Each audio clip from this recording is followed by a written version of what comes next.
Madagascar is a very small country off the coast of Africa. The people of this country live in extreme poverty with only 2% of the population having access to the internet. This, along with very low literacy rates, makes radio the most used source of mass communication. Here's a video showcasing an entrepreneur from Madagascar gaining his trademark and patents, an example of intellectual property in action. Il y a de la fiente de chauve-souris. Il y a également l'alimentation des chauves-souris, leur nourriture. Troisièmement, il y a également les ossements. Quand ils disparaissent, ils disparaissent dans les grottes. Et après, il y a le roche calcaire qui compose également la grotte. Et tout ça, ça se mélange et ça fait ce qu'on appelle du guano. Et c'est minéralisé et au bout de 20, 30 ans, on peut l'exploiter. Mais ce n'est pas de la fiente fraîche comme ça ou du jour au lendemain qu'on peut exploiter comme engrais. On a à peu près 120 sites d'extraction sur Madagascar. Quand je parle de sites, je parle de grottes. On peut extraire à peu près 20 tonnes de guano par jour par site de production. Quand on parle d'extraction, ça ne veut pas dire seulement extraction, on prend le guano, on met dans un sac de 50 kg, on s'en va, c'est pas comme ça ne se passe pas comme ça du tout.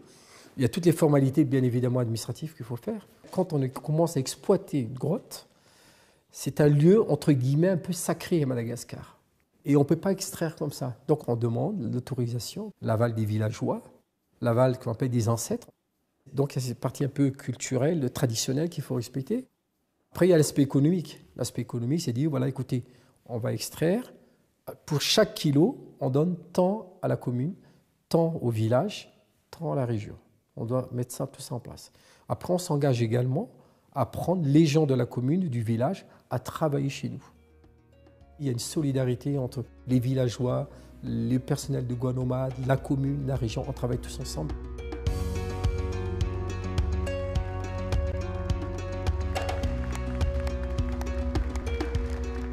Guanomade aujourd'hui, c'est un réseau de distribution de 220-240 distributeurs sur tout le territoire national aujourd'hui sur Madagascar.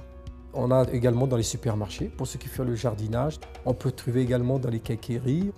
On peut trouver également dans des coopératives. Guanomade est présent à l'étranger en Union européenne. On est présent également au Canada, Bénin, Angola. On estime à 50% aujourd'hui de notre production au niveau de l'export.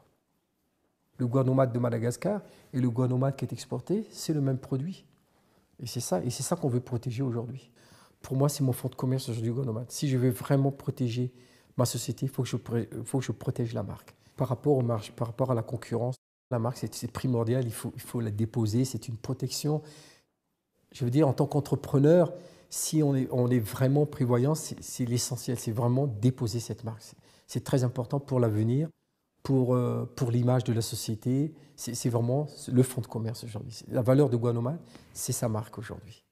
Pour l'enregistrement de ma marque, c'était simple. Je suis allé voir mon conseil juridique. Il m'a expliqué comment il fallait faire, tout le processus à mettre en place. Auprès de l'OMAPI, donc l'organisme malgache, la propriété industrielle. Une semaine après, on avait un papier comme quoi la marque vous appartenait. Je suis très satisfait des services rendus par l'OMAPI aujourd'hui à Madagascar. On a déposé aujourd'hui à peu près une trentaine de marques. Et aujourd'hui, on commercialise sur les trentaines de marques, 7-8 marques. Alors pourquoi une trentaine et 7 aujourd'hui? Parce qu'on s'est projeté sur l'avenir. Parce qu'aujourd'hui, moi, mon objectif, c'est de développer d'autres produits à base de guano.